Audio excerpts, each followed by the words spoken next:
తేల్చుకోవాల్సిన సమయం ఆసన్నమైనది. కాబట్టి బుద్ధిజీవులారా, ఉపాధ్యాయ సంఘాల పోరాట కమిటీ రాష్ట్ర స్థాయిలో డిసెంబర్ 29వ తేదీన నిర్వహిస్తున్న మహాధర్నా కార్యక్రమానికి వేలాదిగా హాజరు కండని ఉపాధ్యాయ సంఘాల నాయకులు పిలుపునిచ్చారు. అక్షరదాతల హక్కుల సేద్యంకే కదులుతున్న ఉపాధ్యాయులు, రాత్రి నుంచి కొనసాగుతున్న అరెస్టుల పర్వం. నిర్బంధాల మధ్య ధర్నా చౌక్ చేరుకున్న ఉపాధ్యాయులు జిల్లాలో ఎక్కడికక్కడ అరెస్టులు.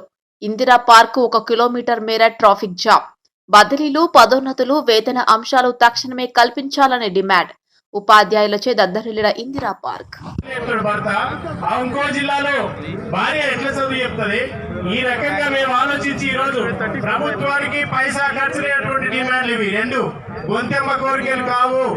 ఒకటి, ప్రమోషన్ల వలన ఆర్థిక భారం లేదు, బదిలీల వల్ల ప్రభుత్వానికి ఆర్థిక భారం లేదు.